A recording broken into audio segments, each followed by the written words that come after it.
Bom dia a todos. Apesar de estarmos aqui no dia 20, não poderia aqui deixar de desejar um excelente 26 a todo mundo, 2026, sobretudo aí com muita saúde, energia, prosperidade, que a gente tenha um ótimo ano.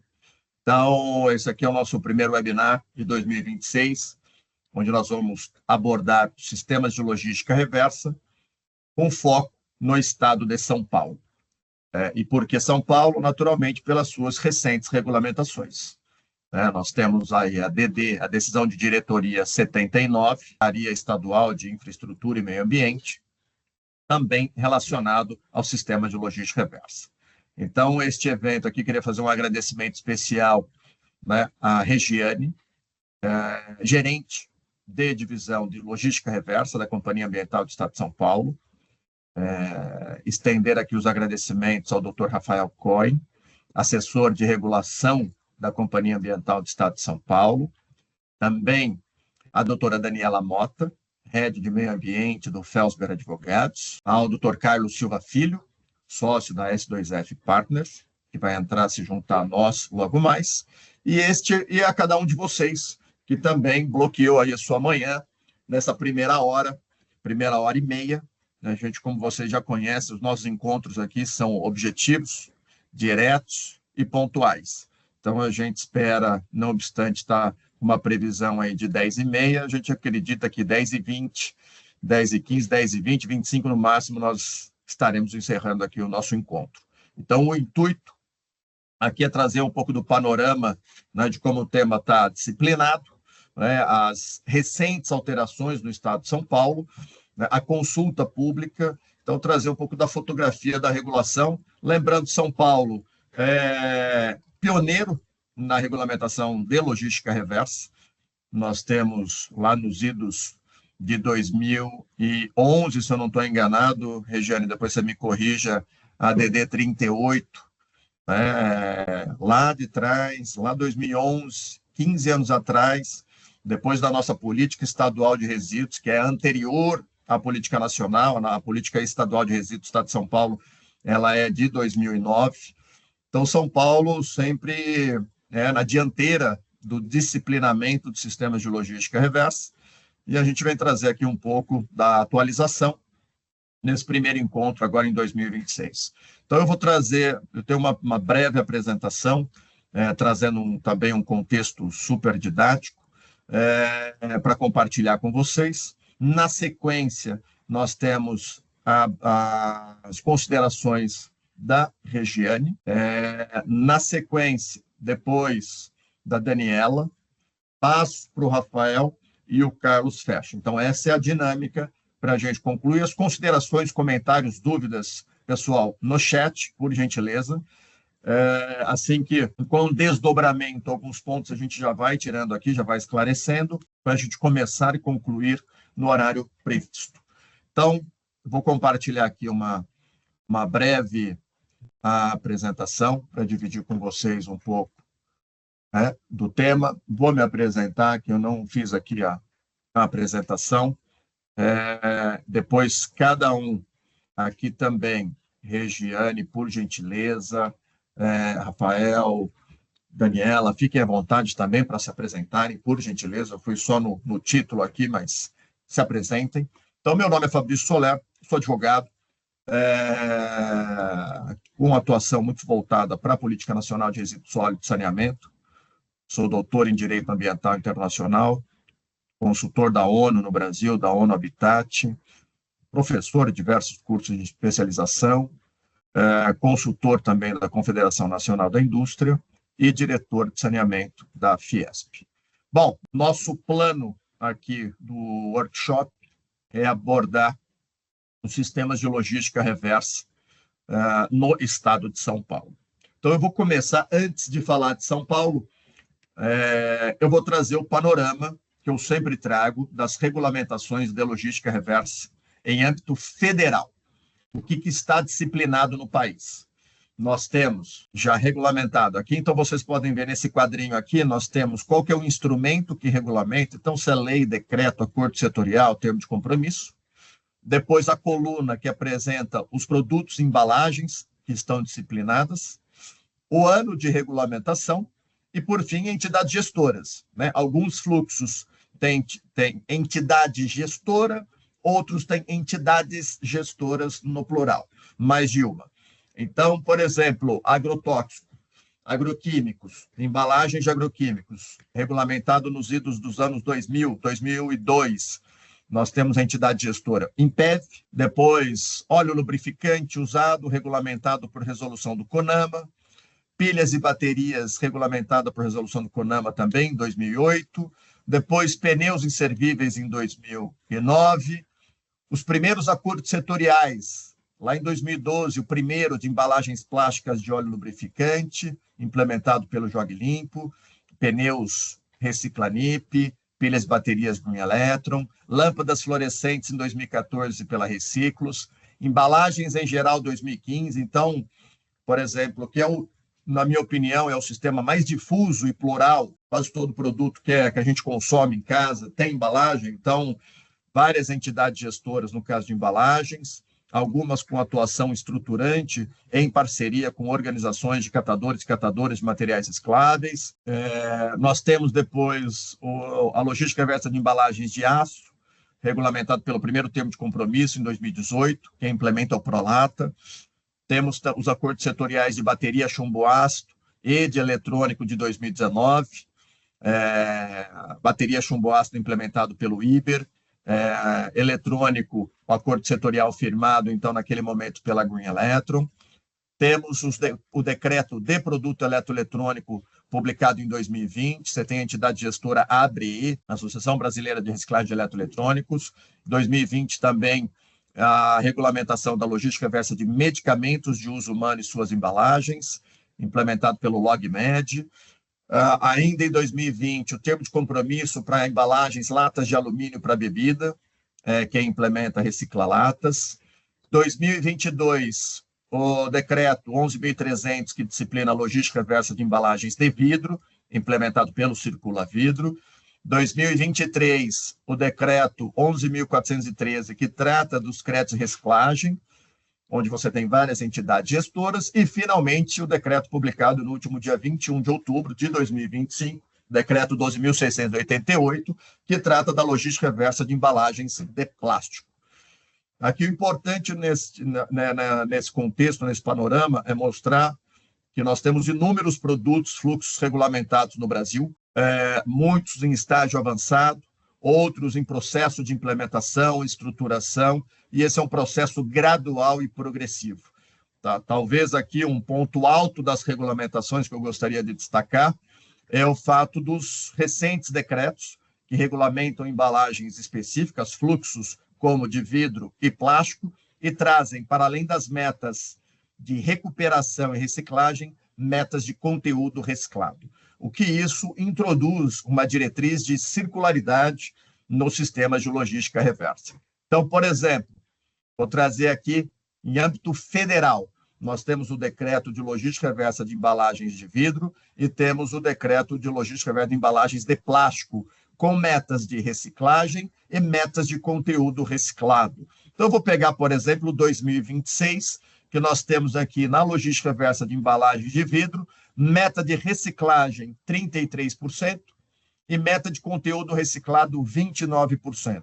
Então, as novas embalagens sendo produzidas com 29% de conteúdo reciclado. No caso do plástico, para 2026, o decreto publicado no último dia 21 de outubro de 2025, nós temos a meta de recuperação de 32% e a meta de conteúdo reciclado de 22%. E aí nós temos aqui, eu coloquei depois, esse material ficará disponível, 26, 27, 28, 29 e 30. Tá? Então, aqui, na minha opinião, aponta para a introdução na regulação brasileira, em âmbito federal, da diretriz de circularidade, impulsionando não apenas a recuperação dos materiais, a recuperação, mas sim a introdução em novos produtos e embalagens de matéria-prima secundária. Né? Então, os decretos de logística reversa de embalagens de vidro e o decreto de logística reversa de embalagens de plástico introduzem essa diretriz. Tá? Então, aqui é um panorama federal. Olhando especificamente para o estado de São Paulo, que nós vamos ter uma abordagem dedicada aqui da Regiane, eu queria ir do Dr. Rafael, queria dividir com vocês que nós temos a decisão de diretoria CETESB 79/2025, publicada no final do ano passado, alterando a decisão de diretoria 51, que disciplina os sistemas de logística reversa no estado de São Paulo. Essa portaria 79, então, ela passou a ter efeito no dia 1º de janeiro de 2026 e deve ir até 31 de dezembro de 2029. Então, essa janela de regulamentação da logística reversa no estado de São Paulo está disciplinado pela 51, alterada pela 79. Eu não vou entrar nas diretrizes da 79, nós vamos ter uma apresentação específica para esse tema. Então, acho que o importante aqui é que vocês acompanhem na sequência as principais alterações. Aqui o destaque é para o período, além do período das novas metas. E nessa questão das novas metas, eu vou me dedicar apenas a mencionar as de embalagens, né, que prevê que a logística reversa de embalagens para o estado de São Paulo, as metas de 2026 a 2029. 2026, 33% de meta de recuperação, 2027, 34%, 2028, 35%. A referência das metas aqui é importante trazer, porque a regulamentação paulista está aderente às disciplinas em âmbito federal, porque o Plano Nacional de Resíduos Sólidos, o Planares, aprovado em 2022 pelo decreto 11.043, ele traz essas metas que prevê exatamente em 2028 35%. Então, a meta que São Paulo reproduz e escalona, ela é aderente com o Plano Nacional de Resíduos Sólidos. Então, mas aí só para lembrar vocês, voltando, né, aqui, vocês podem observar, tanto na logística reversa de embalagens de vidro como na de embalagem de plástico, a meta de reciclagem e recuperação é 35% em 2028. Então, veja aqui a sincronia das metas para buscar aqui dar mais segurança jurídica na implementação. Aqui, além da meta quantitativa, nós temos também meta geográfica no estado de São Paulo e a questão das embalagens. Aqui, a única ponderação das embalagens é que, na minha opinião, o conceito deveria ficar embalagens em geral, embalagens que compõem a fração seca do resíduo sólido urbano, tal qual o conceito hoje adotado, sem especificar o setor, porque, no fundo, a embalagem que chega na fração seca, que compõe a fração seca do resíduo sólido urbano, excluída a perigosa, aqueles produtos, aquelas embalagens, são objeto de logística reversa, não especificamente a de alimento, produto de limpeza, são todas ali as embalagens que compõem pelo disciplinamento federal, tá? Então, nós vamos ouvir logo mais uma apresentação dedicada a esse tema. Também está em consulta pública, que o ensejou, inclusive, esse nosso encontro, o Estado de São Paulo, por meio da Secretaria Estadual de Meio Ambiente, Infraestrutura e Logística, a CEMIL, colocou em consulta pública fez uma tomada de subsídio para contribuir com a regulamentação dos sistemas de logística reversa no Estado de São Paulo. Como é de conhecimento, vários estados têm regulamentado o tema por meio de decreto estadual. Então, São Paulo, né, no espírito de aprimorar as suas regulamentações, colocou em consulta pública, abriu essa consulta pública, essa tomada de subsídio para recepcionar contribuições voltadas à logística reversa. Então, foi disponibilizado um relatório, um regramento estadual para a logística reversa, é uma nota técnica, né, organizada pela CEMIL, uma nota técnica onde nós temos ali, aqui essa estrutura é o índice, nós temos o sumário, legislação, referências, disposições gerais, abrangência, instrumentos, competência de município, estruturação, metas, etc. Então, está aberta a tomada de subsídio, o prazo é até o próximo dia 30 de janeiro, então, portanto, fiquem atentos, participem, se envolvam, que eu acho que é a oportunidade dada pelo Estado para que as contribuições sejam apresentadas. Aqui eu trago algumas contribuições, algumas reflexões, né, sobre o tema, passando rapidamente. Então, importante que as entidades gestoras, que as empresas, que a sociedade civil, que quem participe desse processo, né, observe o aprimoramento, o aprendizado dos sistemas de logística reversa no Estado de São Paulo nos últimos 15 anos.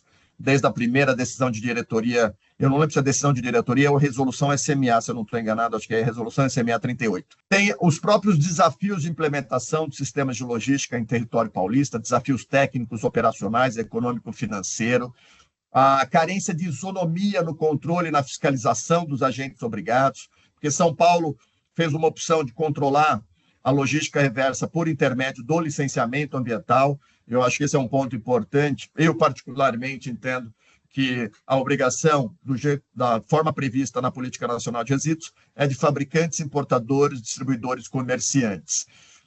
Então, poderia, naturalmente, prescindir, né, desse controle no licenciamento, uma vez que fabricantes, importadores, distribuidores, comerciantes estão sujeitos à logística reversa e, fundamentalmente, quem é licenciado pela agência, pelo Estado, são os fabricantes. Então, a insuficiência das atribuições legais de todos os agentes. Então, aí você tem a importância de ter os importadores envolvidos, distribuidores, comerciantes, a sincronia regulatória entre os instrumentos federais e estaduais. Então, isso é importante. O Estado de São Paulo vem aprimorando as suas normas do Estado, né, buscando uma conformidade, inclusive a ADD 51 com a nova 50, com a 79, traz, né, aprimoramentos que vêm aí do decreto 11.403, decreto federal. A importância da centralidade, na minha opinião, no Estado para disciplinar a logística reversa e não remeter a município, que eu acredito que importa insegurança jurídica, risco de judicialização. Então, isso deve ser, na minha opinião, sempre centralizado no Estado. União e Estado, na minha opinião, não é um tema porque o município tem as suas atribuições, coleta seletiva, compostagem, disposição final, cobrança, entre outros. A importância de medidas econômicas e financeiras para prestigiar a conformidade ambiental em termos de logística reversa. Aí eu estou falando de tratamento fiscal diferenciado. O que tem se observado é uma assimetria na verificação de resultados também por verificadores habilitados, causando distorções técnicas e operacionais. Os desafios operacionais dos sistemas. Então, nós temos em São Paulo o SIGOR, temos o MTR em âmbito federal, alguns estados têm o sistema MTR. Então, a importância de unificar, harmonizar. Como ele é autodeclaratório, tem muito CDF sendo emitido no meio da cadeia que não é, de fato, destinação final ambientalmente adequada, não é transformação de fato. A falta de instrumento como um termo de compromisso para institucionalizar a economia circular. Esse tema eu vou trazer porque esse é um tema que eu particularmente tenho um grande apreço e acredito que é onde São Paulo pode dar aqui um exemplo substancial, entre outros temas, como, por exemplo, né, prestigiar os projetos estruturantes voltados às organizações de catadores e catadores de materiais recicláveis, ter clareza do que não é embalagem. Hoje, por exemplo, o Mato Grosso do Sul disciplinou, dentro da logística reversa, quais são as embalagens e os descritivos que não são embalagens, né, para deixar, de fato, ali o que é embalagem e objeto de logística reversa é embalagem, né, não é balde, não é borracha, não é torneira, não é peça de carro, são as embalagens. A questão do alcance geográfico, o efeito da liberdade econômica na logística reversa. Tem vários produtos, objetos de logística reversa, que acabam sendo capturados, né, recuperados pela própria ordem econômica, pelo valor de materiais. A questão do conteúdo reciclado, que a gente acabou de ver na regulamentação do Estado de São Paulo, em âmbito federal, no decreto 12.688, e agora a plataforma que deve ser institucionalizada para rastreabilidade, provavelmente a plataforma da ABDI, da Agência Brasileira de Desenvolvimento Industrial, que recicla, junto com a Biplast. A questão dos equiparáveis, auditoria, coprocessamento, entre outros temas. Aqui é só para refletir para vocês os diferentes temas que permeiam. Aqui é uma mera contribuição para deixar. Eu, particularmente, entendo que São Paulo, no aprimoramento das normas, poderia ser o seguinte: termo de compromisso passa a ser um instrumento apenas para aqueles setores que não estão regulados. Para quem está regulado, nós temos uma regra geral. Hoje é a decisão de diretoria. E também instituir um termo de compromisso para a economia circular, que seria um termo que as empresas ou setores voluntariamente optem por celebrar com o Estado para promover melhorias em embalagens, para fazer algo para além da regulação, para além da exigência legal. Então, aqui fica a minha contribuição para que os termos de compromisso passem a disciplinar apenas o que não está disciplinado, por exemplo, o têxtil. Se o setor está interessado em regulamentar, em ter um sistema, fazer um projeto piloto, firma o termo de compromisso. Embalagens em geral, é regra geral, não precisa de termo de compromisso, segue a regra. E também para ações voltadas para a circularidade. Queria aqui para caminhar para as considerações finais agora de ordem geral.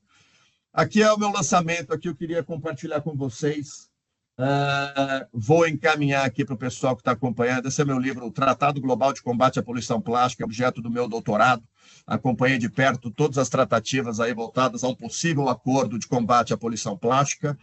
E quem está acompanhando aqui o webinar, queria deixar para vocês o seguinte: quem fizer uma postagem, algo relacionado aqui ao nosso encontro, ao nosso webinar no Instagram e marcar lá, eu vou encaminhar aqui, vou separar 2 edições para mandar para vocês. Está na mão aqui, depois eu troco o endereço. Então, mas Fabrício, aonde? Aqui, nesse Instagram, vou compartilhar com vocês o livro Tratado Global de Combate à Poluição Plástica. Vou mandar 2 edições que já estão aqui separadas, para não dizer que não estão. Estão aqui as 2. Vou mandar depois para quem repostar, colocar este evento, porque depois nós vamos veicular. O importante aqui é levar informação. Então, dentro desse processo, quem veicular depois, eu entro em contato e vou mandar aqui uma edição do livro que acaba de ser lançado agora em 2026. Últimas informações aqui para dividir. Aqui é sempre oportunidade, sempre faço questão de entrar na questão da lei de incentivo à reciclagem. A lei de incentivo à reciclagem em 2025, pessoal, foram quase 1.000 projetos apresentados, 26 estados, quase 2,2 bilhões em projetos apresentados. Então, aqui é mostrar o efeito prático da lei de incentivo. O nosso escritório, a S2F Partners, ela assessorou aí dezenas de projetos voltados à lei de incentivo. Tem muita coisa acontecendo.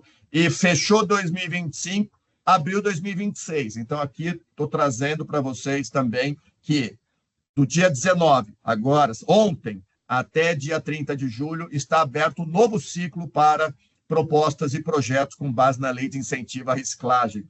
Por favor, submetam, participem. São novos recursos, é novo dinheiro para a cadeia da reciclagem. É o que eu sempre tenho colocado, é um dinheiro novo para a cadeia. Então, não perca a oportunidade de participar. Novo ciclo aberto. E para quem tem interesse, quiser saber toda a regulação, tutorial, painel, tem tudo online, já tem no próprio site do Ministério, e aqui é uma publicação que nós fizemos no começo do ano passado, para veicular informações de interesse público, para apoiar os estados, para apoiar quem vai submeter, empresas, municípios, consórcios, institutos, associações cooperativas, organizações de catadores. Então, aqui um QR Code para quem tiver interesse em baixar toda a regulação aplicável à lei de incentivo à reciclagem. Caminhando para o fim, não poderia aqui compartilhar com vocês, este ano teremos a nova edição do Waste Summit. O que é isso? O minuto da atenção aqui de vocês. O Waste Summit, ele é um evento exclusivo para a área de resíduos. O ano passado foi 25/3/25, esse ano é 23/6/26. É uma realização do Instituto PNRS, Instituto Brasileiro de Resíduos Sólidos, em parceria e apoio com a S2F Partners e com a Verifica Resíduos, que é um verificador independente de concessão e PPP em resíduos sólidos. Nós tivemos nessa oportunidade aqui para fechar mais um minuto. O Waste Summit, o futuro dos resíduos, foi um sucesso. Reuniu profissionais, lideranças, diretores, CEOs de várias empresas do setor de resíduos, autoridades do poder público, liderança das organizações de catadores de materiais recicláveis, entidades gestoras. Nós tivemos uma pluralidade de representatividade no evento que permitiu um debate de qualidade, alto nível, olhando as perspectivas do setor de resíduos. Essa primeira edição, que foi organizada pelo Instituto PNRS com o apoio da S2F Partners e da Verifica Resíduos, trouxe a resposta num modelo de evento que o setor estava buscando. Tivemos um primeiro painel onde trouxe o papel da regulação, um segundo painel debatendo os desafios dos sistemas de logística reversa e o terceiro painel com os CEOs de empresas que estão no desafio de empreender no país, cumprindo a política nacional de resíduos sólidos e buscando o saneamento do Brasil, minimizando a geração de resíduos, a eliminação de lixões, trazendo perspectivas para a circularidade dos materiais.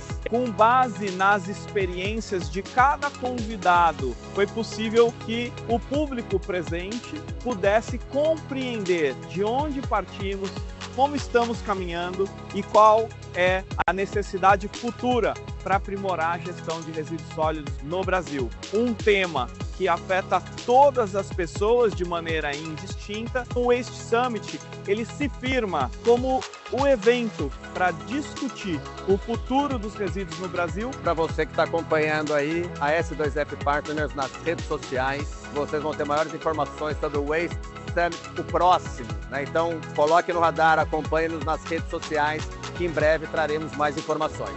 O Waste Summit. Aí está. O próximo é 26/3/26. Então, eu encerro por aqui e já emendo, reiterando os agradecimentos a Regiane. De novo, Regiane é gerente de divisão de logística reversa da CETESB, acompanha esse tema, né, todo o disciplinamento, é quem está à frente com os desafios de receber os planos, analisar os relatórios, fazendo aqui um cumprimento pelo Ecomapa, em que Regiane e seu time disponibilizou também, a CETESB disponibilizou para a sociedade, com informações sobre os pontos de recebimento. Então, Regiane, muito obrigado, a palavra é sua. Bom dia, pessoal. Agradeço aí o convite, parabenizo o Fabrício pelo evento, pela fala brilhante aí, iniciando esse webinar. E eu vou passar um pouquinho aqui das nossas alterações na decisão de diretoria. Eu trouxe uma apresentação, é bastante sintética, assim como o Fabrício colocou, né, esse desafio de ser bastante objetivo nesse processo, né? Então, eu, Regiane Iog, sou gerente aqui da Divisão de Economia Verde e Logística Reversa, sou engenheira. Estou aqui na CETESB desde 2013, trabalhando com essa pauta, né, da logística reversa, dos sistemas de informação relacionada ao gerenciamento de resíduos.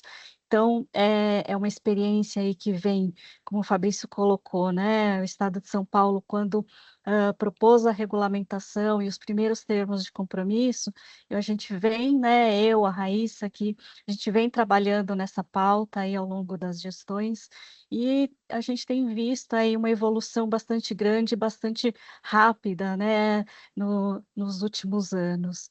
E eu acho que essa pauta, assim, tem tudo para... Ainda tem muita evolução aí para acontecer. Então, vamos lá. A nova decisão de diretoria, a 79 de 2025, que foi publicada em 24 de novembro, ela trouxe aí um aprimoramento na decisão de diretoria 51, com um novo período, né? Então, o período se estendeu.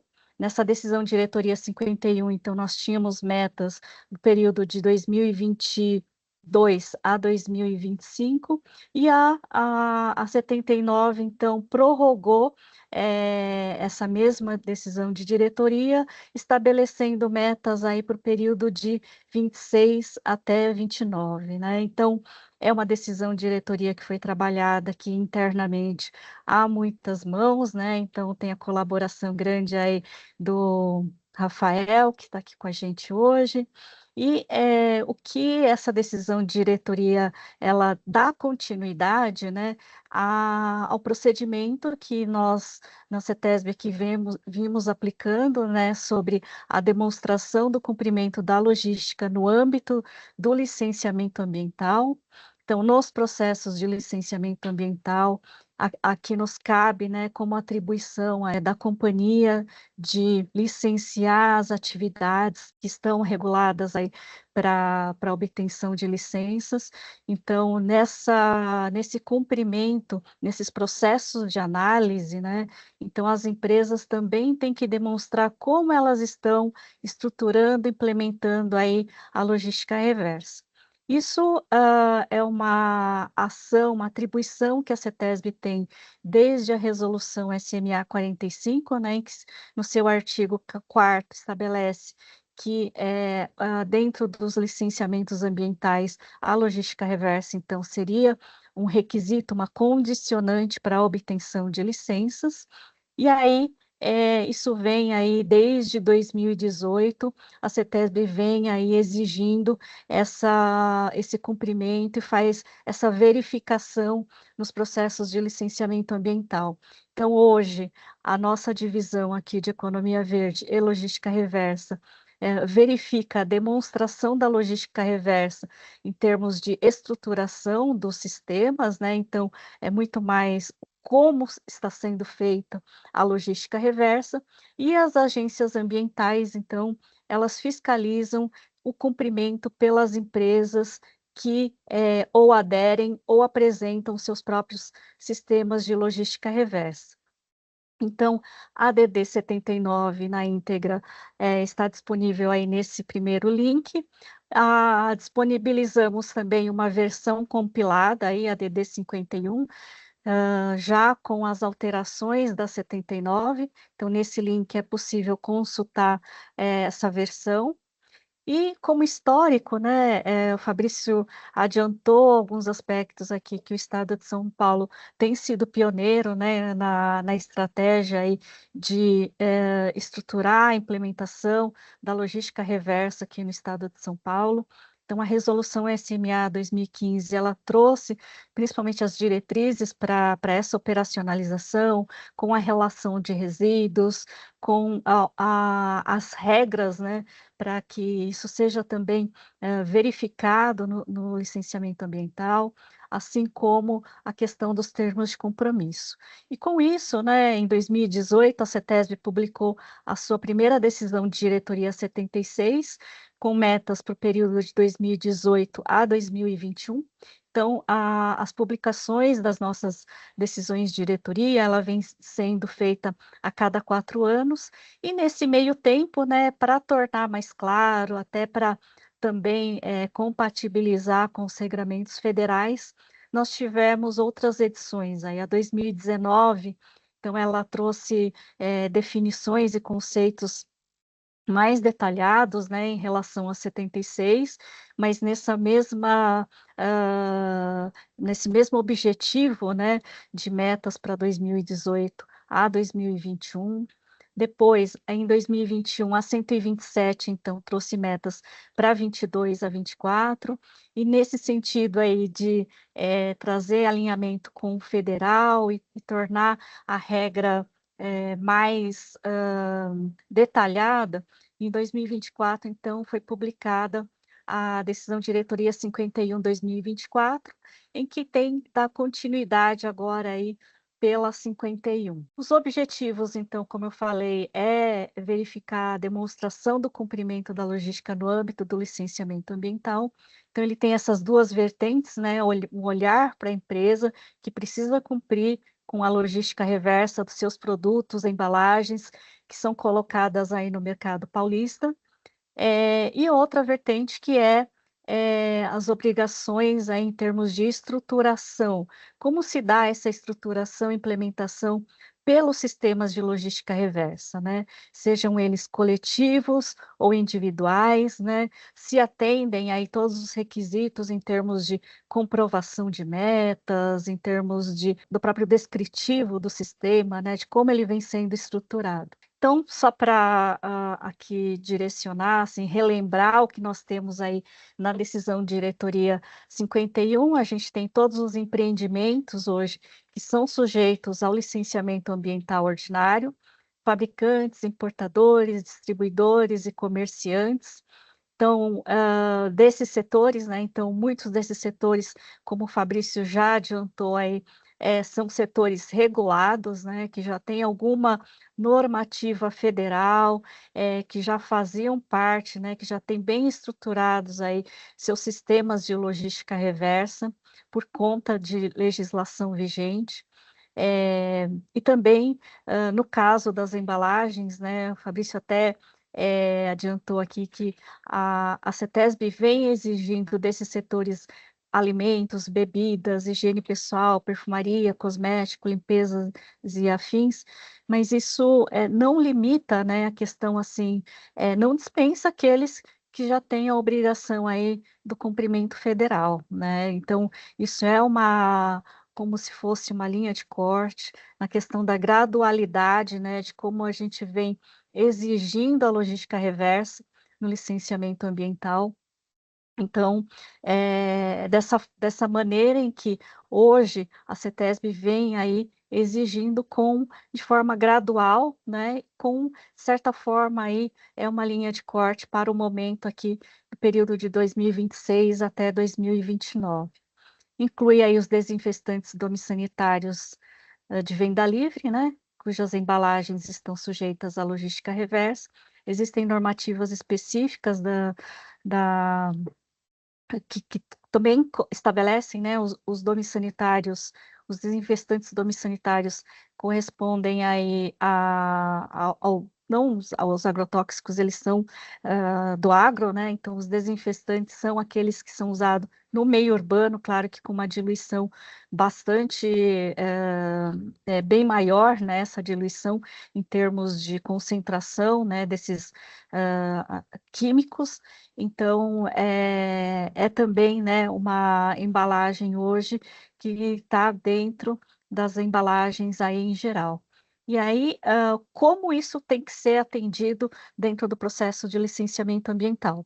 Então, tem que ser apresentado um plano de logística reversa, com a estruturação, como que é feita a implementação, as metas quantitativas e geográficas, todos aqueles que executam a logística reversa.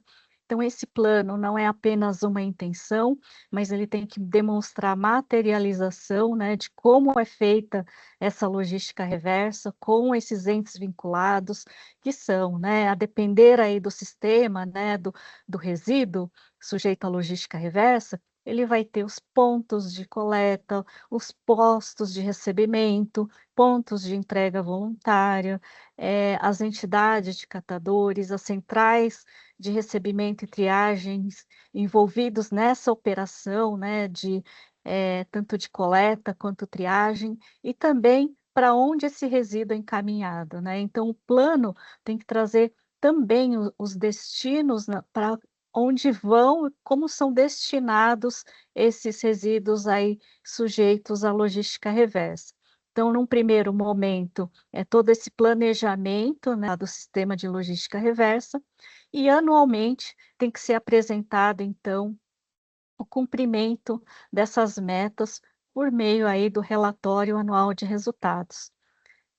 Alternativamente, hoje, pensando nesse processo do licenciamento ambiental, então esses setores aí de embalagens em geral, dos produtos alimentícios, bebidas, higiene pessoal, limpeza e afins, alternativamente, para o porte econômico de microempreendedor individual, microempresa, empresa de pequeno porte, cooperativas, eles têm uma alternativa hoje de apresentar a declaração anual de embalagens colocadas no mercado paulista, tudo isso por meio do sistema, né? Então, todos esses dados são cadastrados hoje lá no Sigor Logística Reversa, que recepciona esses dados, e a CETESB, então, tem condições para fazer a verificação das informações que são aí cadastradas no sistema.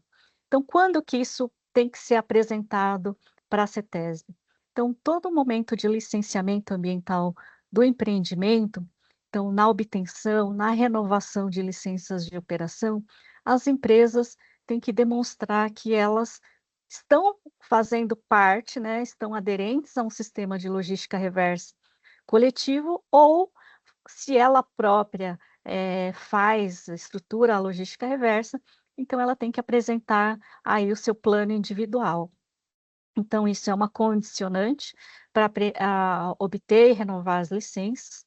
Quem já tem exigência técnica, né, dentro da licença ambiental de cumprir anualmente a logística reversa por meio do relatório, então isso também é verificado no momento da renovação da licença ambiental, se a empresa vem cumprindo essas metas anualmente, a exigência técnica, né, sendo aí passível aí de alguma penalidade pelo descumprimento, né. Então, isso é muito importante, assim, a manutenção, né, além da apresentação, da adesão ao sistema, mas a manutenção do atendimento dessas metas. Isso então, em termos gerais, a decisão diretoria 51 traz essas, regras, né, para o cumprimento da logística reversa, e aí a 79 então estende esse período, né, com todos os regramentos que contém a 51, para o período aí de 1º de janeiro de 2026 até 31 de dezembro de 2029.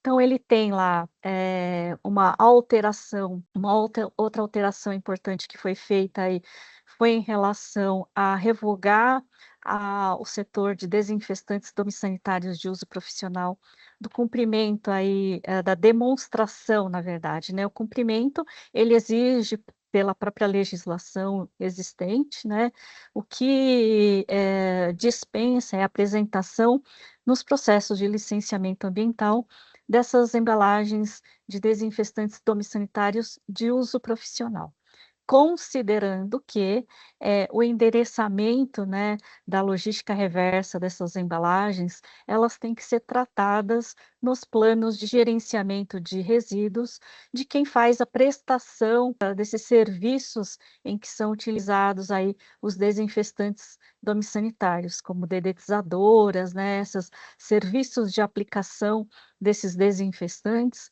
Então, a empresa que presta esse serviço, ela é responsável aí por gerenciar adequadamente aí esses resíduos e incluir essas embalagens vazias e, conforme aí a legislação, levar isso como fazer a destinação como uma devolução aí ao fabricante do produto. Então permanece a exigência, né, a regra, só que endereçada aí no plano de gerenciamento de resíduos e não mais aqui dentro da logística reversa, nos processos do licenciamento ambiental. Outra alteração, né, então, foram estabelecidas aí orientações para as novas metas do período 26 a 29, né, então trouxe definições sobre o que são metas quantitativas, geográficas, e estabelecidas aí de forma progressiva em relação ao período anterior, de 2022 a 2025, né. Então, a lógica dessas novas metas aí para esse período, traz muito uma questão aí do que é estabelecido no decreto 10.936, da política que regulamenta a Política Nacional de Resíduos Sólidos, né, que é, trazer sempre metas que sejam progressivas, né. Então, o estado de São Paulo, né, já há muito tempo, por meio dos seus termos de compromisso, por meio do acompanhamento dos planos de logística reversa, consideramos aí uma maturidade dos sistemas e que então a proposta dessas metas, elas têm que, garantir, né, essa progressividade, né. Então, foi com essa lógica, que se estabeleceram metas aí que, remetem aí valores superiores ao que foram apresentados aí em anos anteriores. Nessa estratégia, né, de alinhamento aí com as orientações, federais, então, foram, né, estabelecidas novas terminologias, mas para as metas elas permanecem com a mesma, formulação em termos de, métrica, né, então, do ano base, que é o ano anterior ao que se coloca, o ano em que se colocam os produtos no mercado, né, isso é mais no sentido para ter uma previsão, né, de como vai se cumprir a meta no ano seguinte, no ano de desempenho. Então, como exemplo, uma empresa colocou seus produtos em 2025, colocou 100 toneladas de produtos. Então ele sabe que no próximo ano, se a meta é de 35%, ele tem que recolher agora em 2026 35% daquilo que foi colocado no mercado, né? É um exemplo genérico, né? Mas para mostrar que esse ano anterior, esse ano base, né? Ela é uma referência sobre o valor, o volume, a quantidade do que foi colocado no mercado. E no ano de desempenho é o ano que é o ano da meta, em que se executa as ações de coleta e destinação, reinserção desses resíduos no ciclo produtivo, realmente realizando aí a logística reversa. E no ano de 2027, então, será apresentado aí o relatório com os resultados do que foi coletado em 2026, com relação ao que foi colocado no mercado no ano anterior. A lógica da 51 já já era dessa forma, né, então, a única, mudança que alteração foi com relação às terminologias para fazer um alinhamento aí com o governo federal. Outra alteração, né, como eu já adiantei, né, as metas quantitativas e geográficas, têm um detalhamento maior e vocês podem consultar aí na própria decisão de diretoria. Outro alinhamento aí com o federal foi a regra sobre aceitação de metas, de notas fiscais para o atingimento das metas de logística reversa. Então, lá no governo federal, aceitam-se as notas do próprio ano e a do ano anterior, só que aí foi estabelecido um limite para essa apresentação de notas fiscais, né? Então, anteriormente, a ADD 51 trazia notas fiscais somente para o mesmo ano, né, de desempenho, ou seja, no ano de coleta. Então, para o relatório agora, para o atendimento da meta de 2026, as notas fiscais aceitas são aquelas dos resíduos coletados e comercializados do ano de 2026. Para a harmonização com o governo federal, então, permite-se, aceitam-se notas do ano anterior, então notas de 2025, desde que, né, tenha sido atingida a meta quantitativa lá de 2025 e num limite aí de 10%. Então, tem regras aí para, foi ampliado o período, mas com regras de limite aí para essa aceitação. Com relação aí, ao passivo também, foram estabelecidas aí limites para que esse passivo seja gerado ano a ano, né, então, até então, de um ano para o outro, poderia ter um passivo de uma meta não atendida no ano anterior.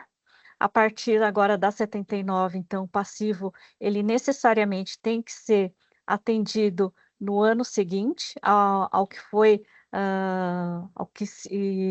ao que a entidade gestora, né, ou a empresa aí tenha, tido de passivo, né, então não cumpriu a meta e ficou um resquício aí de uma quantidade não atendida, é esse que é o passivo, né. Então, esse passivo, ele pode ser atendido no ano seguinte, mas também agora com um limite, né, então tem um limite lá de 10% para que esse passivo, então automaticamente ele vá para o ano seguinte, e o passivo maior que 10%, e aí sim ele é sujeito aí à aplicação de sanção e à reparação aí dessa irregularidade.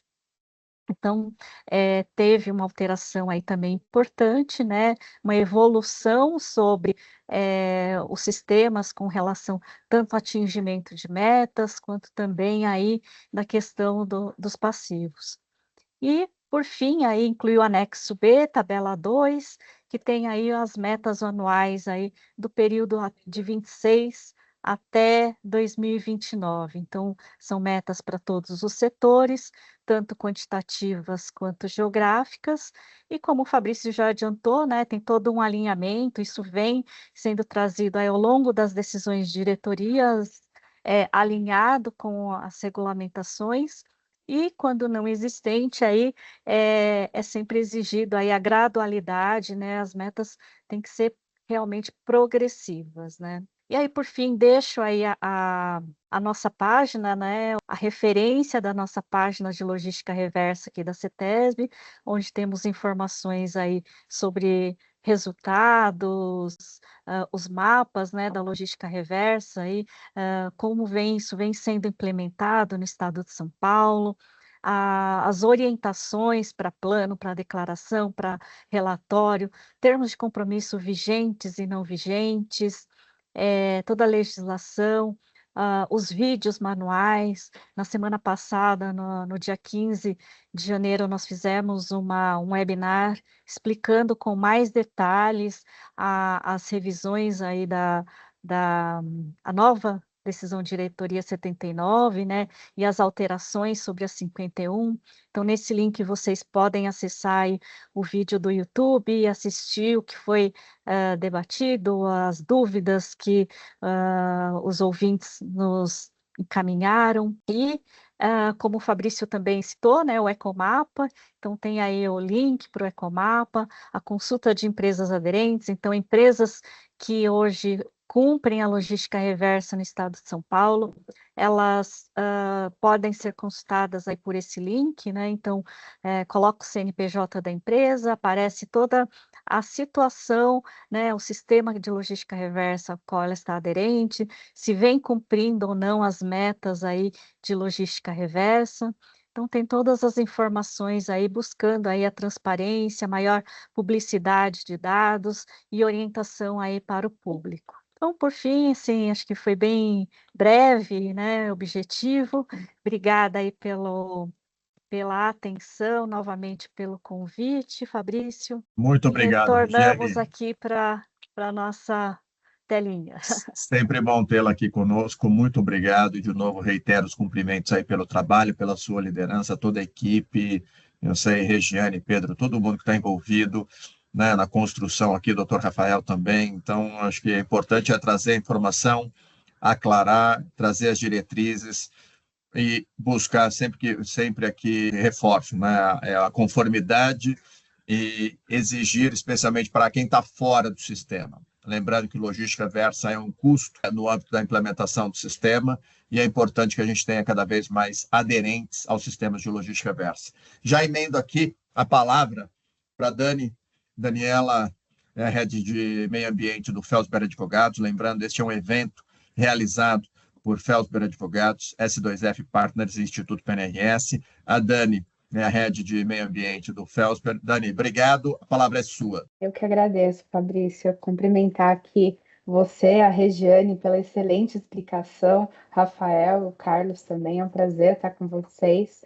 E o bom de seguir a Regiane é que ela fez um panorama muito completo, né, dessa nova norma. Mas, assim, o Fabrício trouxe aqui, né, que eu sou a head de Meio Ambiente e Sustentabilidade do Felsberg Advogados. Então, como advogada, eu também sou mestre em Direito Ambiental e professora de Direito Ambiental. Eu queria só chamar rapidamente a atenção aqui para essa questão que a Regiane trouxe sobre a responsabilidade. Então, eu acho que essa decisão de diretoria 79, ela de fato aprimora a decisão de diretoria 51 e ela traz aí um sistema de excedentes e passivos, uma espécie aí de saldo e tolerância de como que vai se dar essa sistemática. E aí eu acho que essa é uma inovação bastante importante de se prestar atenção, porque essa sistemática de os passivos que ficarem do ano anterior estarão sujeitos a sanções e a uma responsabilização civil que pressupõe aí a assinatura de um termo de compromisso para compensação desse passivo. E o que tiver dentro desse limite aí de 10%, ele tem um ano para ser recuperado, caso contrário, também está sujeito a essas sanções. E também a sistemática do saldo, que eu acho que foi muito bem explicada aqui. Então, assim, as notas fiscais normalmente eram aceitas apenas do ano corrente, agora você tem esse limite de 10% também para contemplar o ano anterior, desde que a meta ela tenha sido atingida, mas, de qualquer forma, eu acho que permanece aquela lógica da fiscalização dentro do âmbito do licenciamento ambiental, né? Com a ressalva de que foi feita aqui pelo Fabrício, de que o enfoque dessa norma ela acaba sendo nos fabricantes, porque são eles que acabam estando sujeitos, né, ao licenciamento ambiental, mas é algo que eu gostaria de chamar a atenção aqui, porque é uma lógica diferente do que vinha sendo feita agora.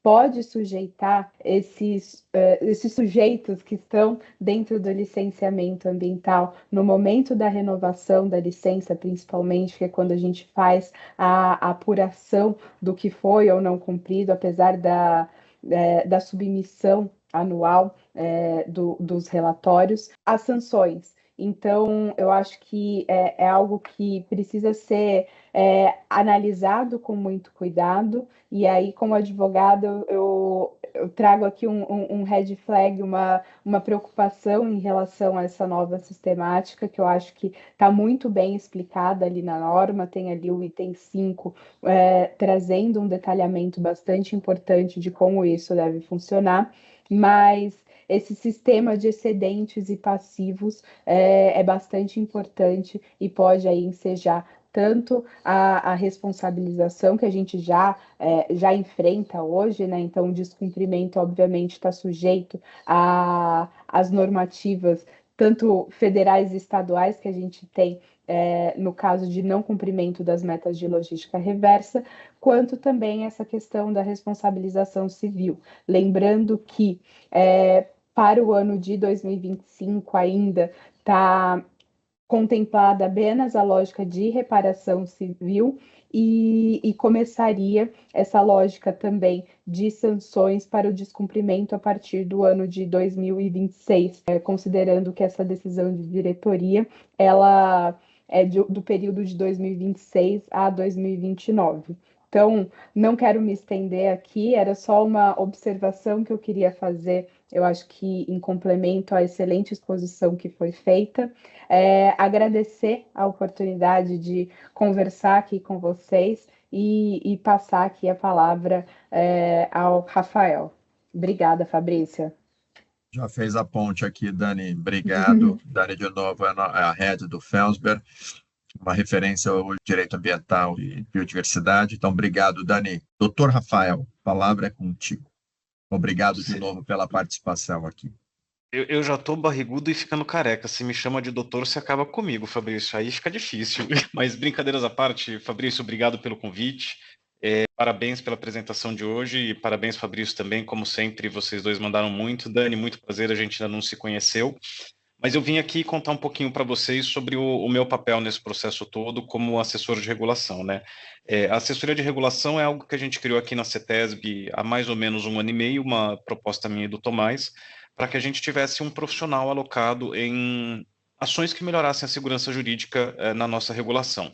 Esse era um trabalho que eu estava fazendo inicialmente ainda como chefe do departamento jurídico, mas aí a gente achou que seria mais estratégico para a companhia a gente ter uma pessoa destacada nessa atividade do que eu colocar isso no meio da pauta do departamento jurídico, que já tem uma pauta operacional bastante grande, uma pauta bastante complexa. Dentro desse papel, o que a gente vem fazendo aqui na assessoria de regulação? Basicamente, a gente vem fazendo apoio às áreas finalísticas da CETESB, então, eu vou citar aqui que a que mais está dando resultado hoje, que é a área de logística reversa, e nisso um super agradecimento à Lívia, a Maria Fernanda, o Anselmo, a Regiane e toda a equipe que permitem que a gente trabalhe com eles e que a gente desenvolva, para a gente buscar inovação, buscar a melhoria do modelo regulatório, buscar principalmente o atingimento dos resultados das políticas públicas que a gente está fazendo, né? Porque, no fundo, ainda que seja só uma decisão de diretoria da CETESB ou que seja um regulamento pequeno, tem uma política pública por trás que a gente está tentando executar, né? Então, toda essa discussão visa fomentar o atingimento da política pública e a segurança jurídica para todo mundo. É um trabalho que a CETESB já faz, é um trabalho que todos os órgãos reguladores já fazem, mas a gente optou aqui por ter uma pessoa dedicada para essa discussão. É algo que, no âmbito de regulação, não é por si inovador, mas no âmbito de órgãos ambientais, eu não conheço outros no Brasil que tenham, de fato, uma atividade de regulação, e a gente está pensando aqui em evoluir e criar um comitê regulatório. A gente está estudando como isso poderia se dar na CETESB, então também não posso contar muito. Sobre toda essa sistemática que a gente estava comentando, eu acho bastante interessante a gente compartilhar com vocês que a preocupação do Fabrício e da Dani sobre a participação de outros agentes, além de fabricantes aqui no estado de São Paulo na logística reversa, é uma discussão que está bastante ativa do lado de cá, e aí ela é parte do objeto da consulta pública que tá aberta na CEMIL, e o Diogo, que eu vi que está aqui no chat com a gente, é um dos cabeças de chave que estão tocando esse processo, ele não vai me deixar mentir. Mas é uma parte importante do que está sendo discutido e é uma parte importante também da evolução da logística reversa no estado de São Paulo. E falando um pouquinho sobre essa parte da responsabilização que a Dani comentou e falando um pouquinho sobre essas metas que a gente colocou, né, esse range de atuação de menos 10% a mais 10%, quais são as duas grandes ideias que a gente tem aqui por trás? A primeira é trazer uma métrica um parâmetro de eficiência para os sistemas de logística reversa. A gente não quer nem sistemas extremamente ineficientes, porque eles não trazem resultado para a política pública, e nem sistemas extremamente eficientes, porque apesar deles trazerem grandes resultados para a política pública, ele vai gerar um custo que não é interessante que seja gerado nesse momento, porque ele vai, enfim, ter uma alocação de recursos que não é a ótima pensando do ponto de vista regulatório. E aí, falando especificamente dessa parte de responsabilização civil, para os passivos que não forem atendidos aí no prazo de 24 meses, né, no final, o saldo que sobrar por 2 anos, qual é a nossa ideia? Basicamente, a gente vem vendo que alguns sistemas de logística reversa eles não estão conseguindo atender os seus passivos ao longo do tempo. E, de certa forma, esse passivo foi atendido por algum agente, porque, de maneira muito simples, o resíduo não está na rua. Né? Então, qual é a nossa ideia com esses termos de compromisso? De fato, existe uma reparação a ser feita, porque tem uma regra ambiental, um dano ali que pode ter ocorrido, mas alguém cobriu, e a nossa ideia é trabalhar, e a gente ainda está trabalhando com alguns fundos aqui no estado para a gente ver como viabilizar, mas direcionar recursos para investimentos em ações de logística reversa de coleta seletiva em municípios. Então, toda a ideia que a gente tem aqui é tornar um sistema mais robusto, tornar um sistema que a gente consiga, de certa forma, reconhecer, ainda que a legislação separe, uma interoperabilidade entre o privado e o público, e que eles são interdependentes entre si, ainda que a logística reversa seja majoritariamente ou predominantemente privada no modelo brasileiro, existe sim e tem que ser reconhecido como esse diálogo acontece com o setor público. E de tudo isso, o mais importante é que a gente sempre busque a evolução do modelo, né? Então, está em discussão, é um modelo que a gente vem evoluindo há muitos anos no âmbito do estado de São Paulo e do Brasil, e tem um ponto que você abordou, Fabrício, que eu acho super importante, que é o caráter de adicionalidade dos termos de compromisso daqui para frente, né? Venho discutindo muito o termo de compromisso para estruturar logística reversa, na minha opinião particular, é um instrumento importante para novos entrantes, vamos dizer assim, para novos setores, mas eu tenho uma visão muito parecida com a tua, para não dizer idêntica, de que os setores que já estão estabelecidos e estabilizados é uma regra a ser cumprida. A gente já tem aí 15 anos de logística reversa rodando, né? Então já é parte do business as usual. E aí, pessoal, eu encerro por aqui, porque se eu for falar mais, eu vou começar a ser redundante com tudo que a gente já falou hoje. Muito obrigado, Rafael. Acho que é importante trazer algumas ponderações que você fez também, a Regiane. Primeiro, de cumprimentar toda a equipe, e aí eu comentei da Regiane, o time ali, você tem ainda a Liv, Maria Fernanda, todo o time CETESB envolvido no tema, reforçar a janela de oportunidade de contribuição, porque depois, mas poderia, se escreveu, contribuiu, trouxe o ponto de vista, não é estar certo ou errado agora participe, efetive a participação dentro dessa tomada de subsídio, para que o regulamento a ser publicado busque ter todos os olhares, mas tanto da iniciativa privada, das entidades gestoras, das empresas, sociedade civil, dos municípios, do Estado. Então, este é o momento. E aqui, acho que cumprimentar especialmente aqui também o Rafael pela iniciativa, né, de ter uma área própria de regulação dentro da agência ambiental. Então, sai um pouco da discussão eminentemente jurídica e de comando e controle, né? A regra está posta, fiscaliza, autua. Então, está o processo administrativo. Não, vamos olhar, pensar o todo, pensar na política pública, né? A harmonização que está em curso, feita aqui, conduzida por vocês, aí, Rafael, Regiane e o time. Sem dúvida alguma, esse tema da logística reversa que a gente está acompanhando, você vê que é extremamente dinâmico. Então, você tem, mesmo no âmbito federal, que começou com as habilitações de entidades gestoras, a verificação de resultados, né, a sistematização. Temos agora em consulta pública uma plataforma que é o Sisrev, para recepcionar os relatórios, os planos em âmbito federal, para harmonizar esse assunto. Né? O ano passado teve uma padronização de relatório, algo que já vinha sendo feito pela CETESB com seus planos e relatórios. A questão do saldo e passivo, que era um tema que não tinha referência.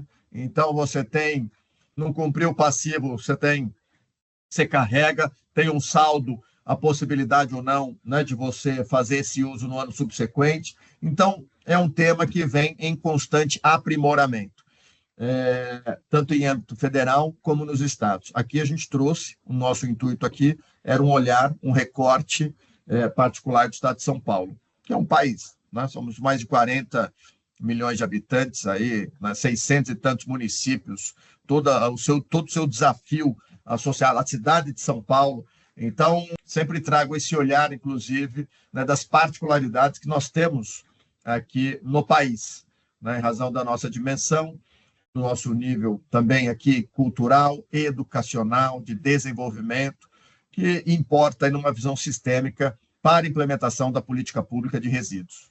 Então, como eu estava prevendo aqui, acho que o Carlos teve um contratempo que... Não, tô aqui. Eu ia acabar sem a sua fala, então, Carlos, já emendo para você, para suas considerações finais aqui. Você não aparece aqui para mim na telinha, mas vai lá, por favor. Não, obrigado, Fabrício. Consegui resolver aqui o problema da conexão e acompanhar boa parte, não quis realmente intervir nas apresentações excelentes. Prazer estar aqui com vocês, ali Regiane, Dani, Rafael e realmente com todo mundo aí, os mais de 300 participantes que estão conosco aqui nessa discussão. Eu acho assim, falar depois de vocês que são mestres no assunto é chover no molhado, mas eu queria deixar alguns comentários um pouco mais assim genéricos do que eu pude captar e perceber durante essas apresentações que nós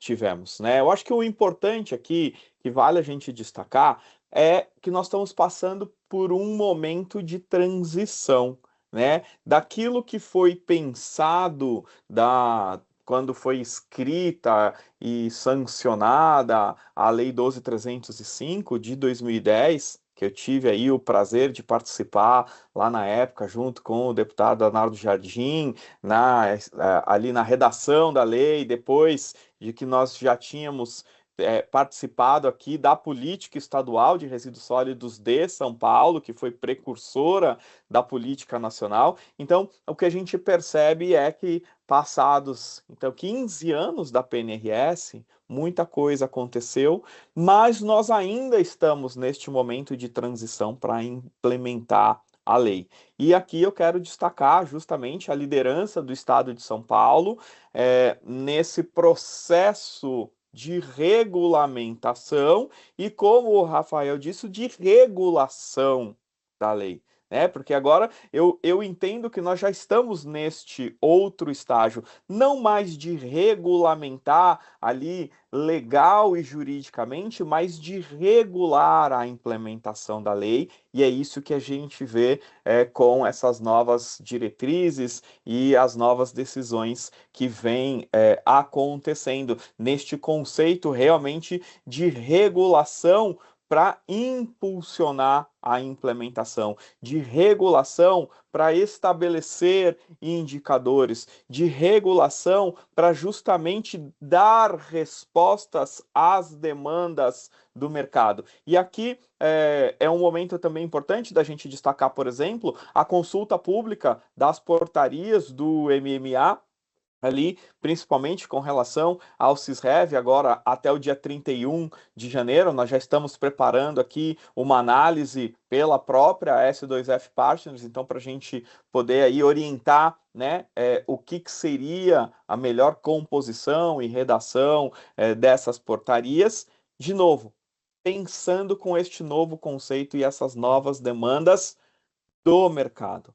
Seja novas demandas do mercado por parte das empresas que estão obrigadas, compelidas a cumprir com essas regras, seja também por conta das novas demandas de consumo. A gente vê a sociedade mudando, a gente vê a sociedade buscando realmente, vamos dizer assim, produtos e empresas que tenham esse compromisso. E a gente vê também o processo de fiscalização sendo aprimorado, a questão da imagem, a questão da marca também ressaltando aí, aparecendo de uma maneira muito forte no sentido de justamente não poder mais correr riscos por práticas, vamos dizer assim, pouco ortodoxas, como algumas que a gente acompanhou durante esse período. Então, o que eu queria trazer é justamente que este modelo que nós vimos e ouvimos aqui hoje,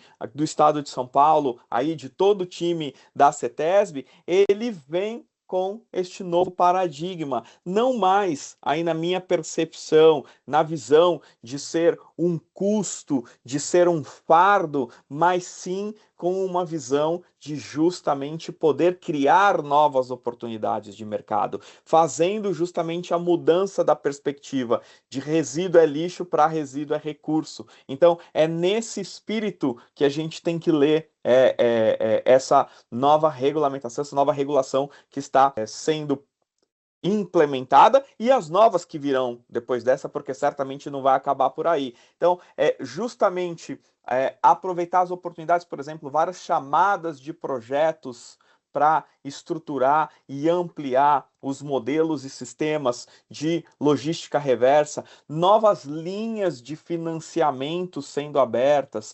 recursos realmente sendo disponibilizados para financiar essa implementação e esses avanços. E essa é um pouco da nossa missão aqui na S2F Partners, de justamente conectar esses dois universos, de conectar esses ecossistemas e permitir que esses projetos realmente sejam levados a cabo e sejam implementados. Então, de novo, gente, parabéns, realmente é uma grande, boa notícia da gente perceber que este sistema está avançando como um todo. Obrigado pela participação aí, Regiane, Rafael e equipe da CETESB conosco. Dani, de novo, obrigado pela parceria com a Felsberg e vamos em frente. Contem conosco para que a gente possa fazer realmente essa mudança acontecer. Regulação de um lado, oportunidades de negócio do outro e recursos realmente sendo direcionados para esse mercado. Fabrício, você aí para poder encerrar, obrigado de novo e parabéns pela realização aqui por mais esse webinar com a gente. Valeu, Carlos. 10h23. Eu falei para vocês que a gente ia acabar mais cedo, nós vamos acabar. Eu não poderia deixar aqui de desejar a todos de novo, como eu comecei, eu termino. Um excelente ano, um excelente 2026. Sobretudo aqui com muita saúde. Estou muito feliz de ver a Regiane, de todo o desafio que passou por 25, então ela sabe disso, externo em público aqui, o carinho, e vê-la aqui conosco, firme, forte, é um motivo de muita alegria. Então, muito obrigado a cada um de vocês, excelente ano, saúde e vamos falando. Se cuidem, um abraço, bom trabalho, boa semana. Tchau, tchau.